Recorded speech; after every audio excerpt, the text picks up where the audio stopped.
Welcome to the Life After Life podcast, where we explore our soul's physical and non-physical journey.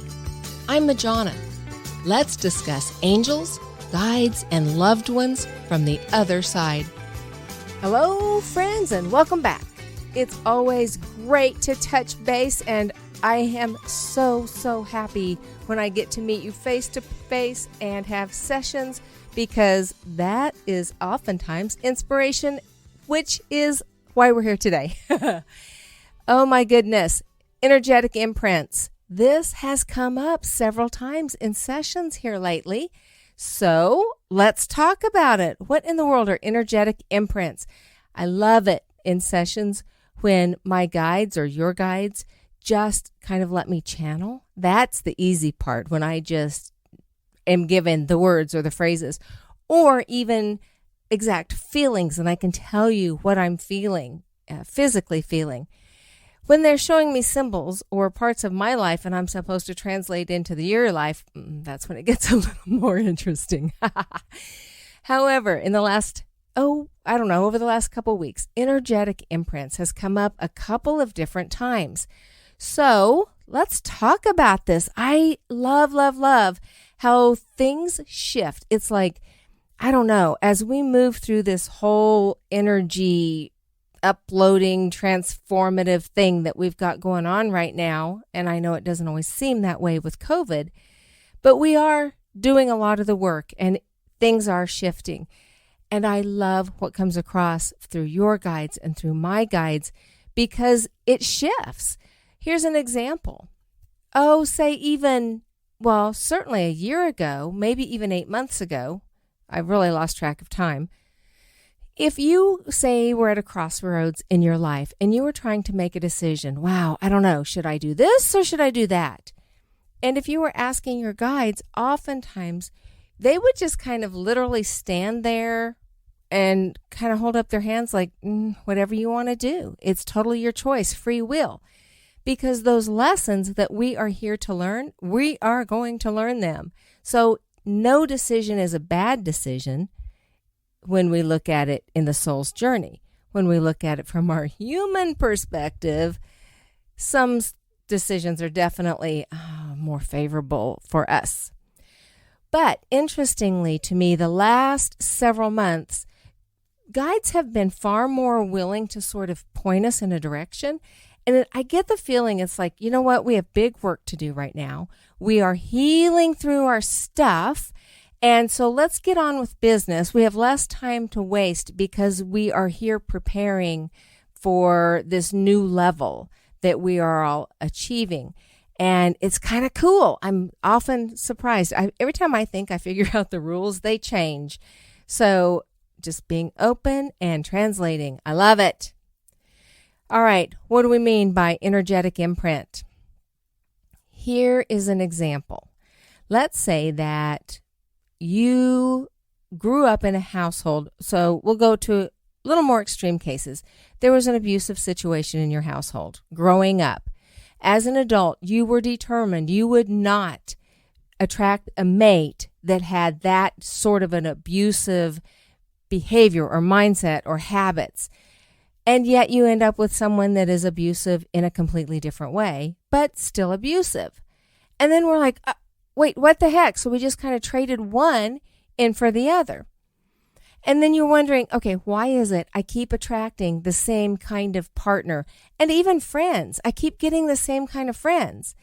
Or every time I'm in a relationship that just feels so great and maybe even too good to be true, I start sabotaging it. I don't mean to. I know I'm doing it and I can't seem to stop. What is the matter with me? Or we get into a relationship and we're deep into it, or after we come out of it and we realize, man, I did it again. Same pattern, different person. What is wrong with me? Why can't I change this and fix this? Well, then we go to subconscious, which is very, very true. Our subconscious minds in this lifetime are very, very busy, and they do play a lot of roles. So we look at, my childhood, because of this situation, either we were very, very low income and so we didn't have the money to do things, or there was an abusive situation, or whatever the case was. Everybody has their stuff, right? So no matter what our situation, we come up with the subconscious issues of, okay, I just really subconsciously believe I'm not worthy, or I have low self-esteem, or I'm just not enough. I'm not good enough, smart enough, fast enough, pretty enough, handsome enough, whatever enough. Or I just don't deserve it. For whatever reason, I don't deserve what I truly want. I'm just not good enough for that. And interestingly, what's coming up is a lot of previous lifetime stuff has been carried to this one that ties right in with your patterns in this lifetime to grow through all of it. This lifetime seems to be a culminating period for many, many, many of our things. Past lives coming forward, healing those, and healing this lifetime. But also, on the flip side of that, past life memories and trainings are also more accessible, and we're bringing those forward in this lifetime to help us go deeper with skills that we have because we've been training many, many lifetimes for that which is ours to do to contribute to the advancement of humanity in this lifetime. Maybe that's a different podcast. And that is very cool stuff as well.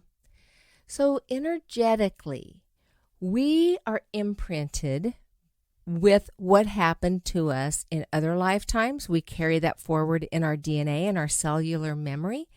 And in our early lifetimes, in this lifetime, in our, subconsciously we're imprinted. But energetically as well, because we share energy with those people closest to us. So it's that level of energy and that belief system all kind of intertwined that results in the energetic imprint. Kind of cool, huh?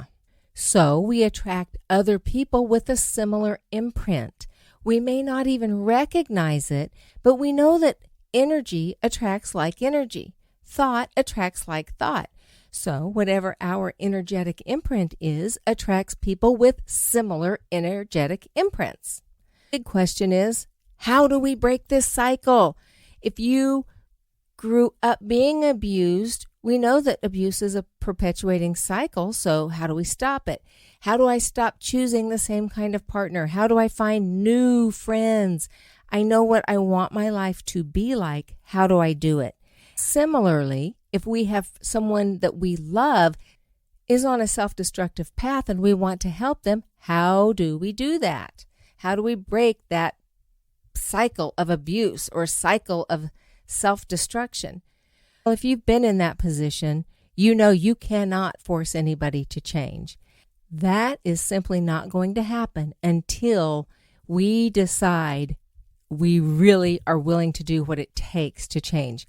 And basically, we have to become so uncomfortable with our situation as it is that we're willing to walk into the unknown. When the present becomes more uncomfortable than the discomfort of the unknown or the fear of the unknown, that's when we say, okay, I have to make a change, because the unknown is fearful. I may not like what I have right now, but at least I know what I have right now, and I know how to deal with it, and I know what the rules are. If I go changing things, I don't know what I'm going to get. So at some point, the present has to become more uncomfortable than what's around the corner. There is a whole lot of money made in self-help industries. The bottom line is nobody can help you, or you can't help anybody else until the decision is made by that person to change. So how do we make that change? Well, first, I would invite you to look at what society says about these situations, because my feeling is there's a little bit of encouragement to be a victim.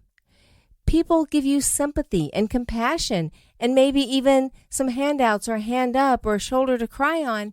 And there's something a little comforting in that, right? And there's also just a little bit of flexibility and freedom to not really own something or not take on a difficult task and work through the hard stuff to take the easier road because, this is all I can really do because my life has been pretty hard. But are we really doing anyone any favors by perpetuating their victimhood for them? Started doing these podcasts and sessions from the perspective of soul's journey. It was really very, very eye-opening for me to truly look at everything in life, in this lifetime, that happens from that perspective. Timing is everything. And as I was pondering some of these things one day, some song came on the radio, and I don't even remember what it was right now, but it just struck me because basically the song was about somebody singing the blues, like, I just can't go on without you, or, I don't remember what it was, but singing some really gut-wrenching song about being down and out, and basically I'm just victimized because somebody did this to me. Now, the angels especially talk to me through music a lot, so I did hear that song at a later date, and I thought, okay, it really wasn't as bad as it hit me at that time. But it really made a point to me in that moment of our society encouraging victimhood. And it's not our fault. It's not your fault that you feel like right now. That person was just really unreasonable and mean and hurt you. Okay, well, we can extrapolate that to all situations in our lives, right? Myself included. So when I look back at my early life, and my question is, why do we all have mother issues? Because as a mother, now that I'm a mom, I'm like, I don't think I appreciate that. Can somebody just have some daddy issues for a while? Okay, that's another topic there. But as I was reflecting on my mommy issues and my early lifetime, I saw it through a very different lens. And it made me realize, one, that we all see things through our own lenses. There is no true reality. The reality we each see is through our lens, through our energetic imprint. If there's a crime scene, why do police ask as many witnesses as possible what happened? Because everybody has their own perception of it. Everybody was looking through their own lens at what they observed. And that reality is contorted to fit into our perspective, our view, or our imprint of the way that life functions. So if I want to change my lens out and I want to put on a more clear lens, or just a lens that isn't filtering everything through, I'm not worthy, I'm not good enough, but rather a lens that can see objectively and see the best in people instead of the negative in people. Well, I'm not aware of any lens shop that we can go purchase a new lens. So we get to heal through it, starting on the inside, right? The deep inside work. And I look at it that way. And I think, okay, so what if before we were embodied, my mother and I, on a soul level, came up with this game plan, and like in Neil Donald Walsh's book, which I've referred to several times, Little Soul and the Sun, she said, I will go down into this dense earth plane and be this person that is going to be awful enough that you get to experience and grow through these limiting beliefs. And that is not at all who she truly is. She's absolute, beautiful, brilliant, perfect love. But we came down here together. And she did her job so well. She was that person that really, really made me believe I wasn't worthy, that I wasn't enough. All of these self-limiting beliefs that she instilled, that she imprinted on me energetically from a very, very young age, that I carried through my adolescence, through my college years, into my adulthood, because that was our agreement. She did her job. Well, how can I fault her for that? Actually, when I look at it from that perspective, all I can really do is look at her and say, thank you. Thank you. You did exactly what we agreed. And now it's my job to take over. You did your part, And now I can either wallow in how I feel because you did your part so well, or I can face this and look at my soul's growth opportunity and grow through it. I can face it and say, yes, that was awful. But how can I turn this around so that I feel empowered rather than victimized? How can I turn this into strengths? Maybe what she did was give me opportunities to become very independent and a really creative problem solver and a great communicator and a super listener and very empathetic and empathic, so that I can be the person other people need me to be, that I can feel into what they're feeling and just listen and help them work through their stuff to become empowered as well. It is a whole new perspective, right? To look at life as not black and white, and the soul's journey certainly not as black and white, but as unlimited possibilities. How do we want to handle it? I admit I played victim long enough and looked for the easy way and convinced myself that I just wasn't able to succeed to the levels that I really wanted because, I had all these strikes against me. Who could overcome all of that? It wasn't my fault after all. And at some point, I just got really tired of that because I realized to be the person I want to be and to achieve the things I want to achieve, no one's going to hand that to me. I get to work through my stuff and earn the position I want. But people are pretty willing, not everyone, but a lot of people were really willing to let me slide because, life was hard. So where do you want to be? I think we each get to make that choice. And I see so many people stepping into their greatness right now. Oh my gosh, I so love it. And it's not easy. Before we can step into our greatness, we have to face our self-limiting beliefs and our part in that. We have to be able to look ourselves in the mirror and really admit our own shortcomings, how we maybe manipulate the system or use things to our advantage or be less than who we want to be. Call ourselves out on those things that only we know, our deepest thoughts. Are they in integrity? Are they leading me to the lifestyle and the person that I want to be?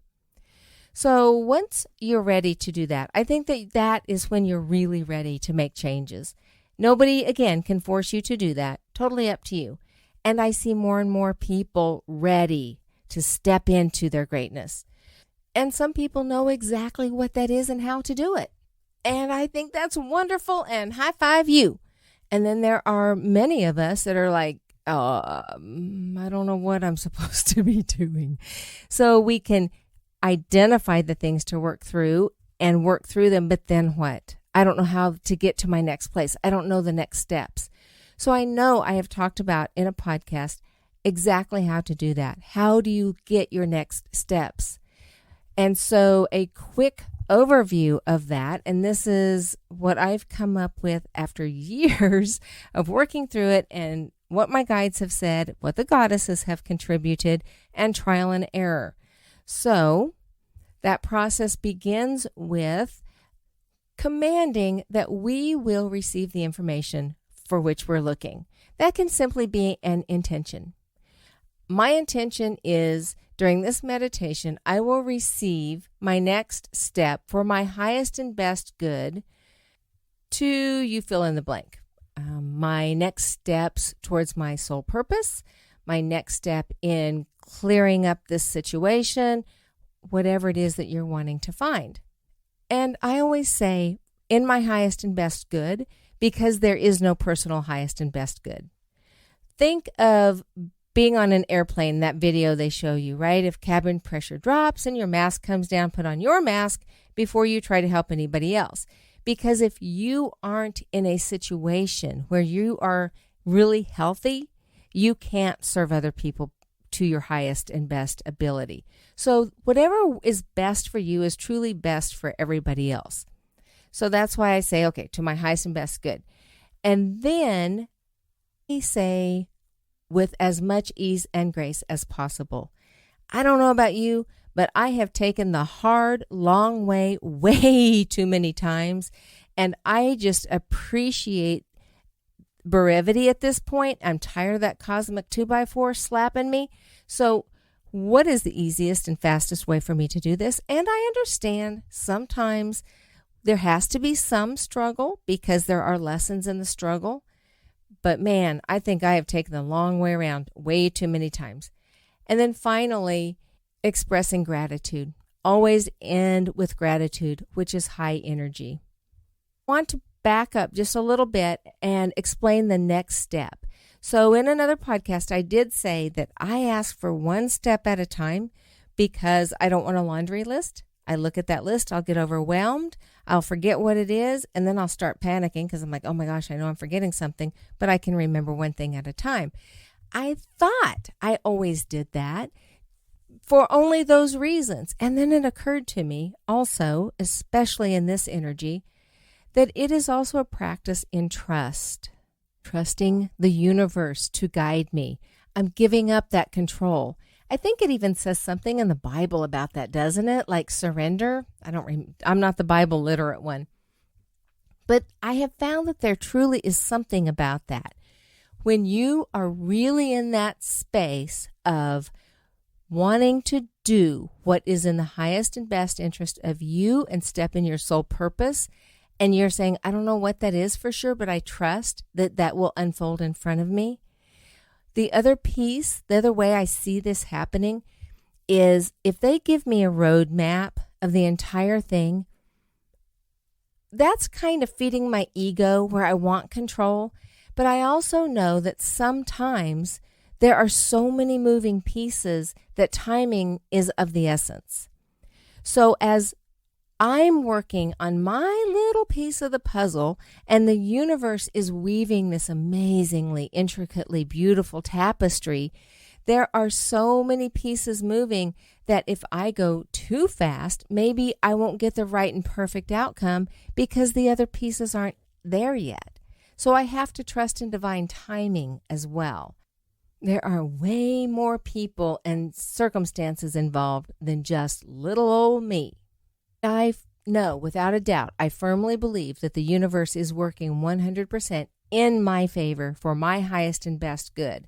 So why would I want to jeopardize that by messing it up with my ego, thinking I know what's better? We are just in such a time of flux and growth and changing energy that it is truly, truly amazing. And I'm seeing so many couples right now struggling as we're going through this changing energy because we're each dealing with our stuff. And then in relationships, you're dealing with it as a relationship and partner as well. And you might grow together or grow, one goes faster and one slows down and then it reverses. There are just so many moving pieces. And there are still so many people searching for their soulmate, for that love of their life. And they're probably out there. So here, look at it this way. If your energetic imprint has not shifted, if you haven't been able to change your lens and change that imprint, do you want to attract somebody at the vibratory level of your old imprint when you are working on changing it and shifting into a more clear lens? We're all doing this. We're all growing right now, but we're still at different levels. And when you come through your mud and muck and you're at the end of the tunnel and you have a clear lens and a new imprint and you are now owning your strengths, not wallowing in victimhood, but reveling in your power. And when you have really clear vision and you know what you're here for, you know how you are helping humanity. Do you want to meet somebody that can support you in that energy or in your old energy? This is just such a time of empowerment. I know it feels blah, and it feels blah for me too sometimes. But when I look at it from a soul's journey and when I hear what the guides and the goddesses are saying, oh my gosh, this really is an amazing period of time. And we have such an opportunity to shift and grow into it. And really, we're all here bringing in new energy. That's becoming more clear. I'm getting information that is just so cool on not just healing that's happening now, but things that we are doing to help bring in this new level of, it's almost like almost a new intelligence. I mean, there will be technology and leaps that we can't even fathom right now. Just like, 20 years ago, people couldn't fathom what life would be like right now. It's no different for in the future. I just think Gene Roddenberry was amazing with Star Trek and definitely a time traveler. And that's kind of how I'm feeling right now. I'm just getting glimpses of cool things ahead of us. We're all swimming in unknown waters right now. And it is my sincere hope and prayer that I can provide each of you with a little bit of insight and comfort in knowing how amazing you are. If you were not amazing, you would not be here. You have something to contribute during this time of growth that nobody else can contribute. You are here because you're swimming through your stuff to bring something to our new way of being that nobody else can bring. I mean, dang, y'all, this is powerful stuff. And I can't even tell you how very, very important each and every one of us are in this process. It's just amazing. So thank you for listening. I appreciate you. You can get a hold of Thomas and I at soulfoodtalks.com. That's our website. He has astrology sessions on there. I do my sessions are on there, and we have a bunch of freebies as well.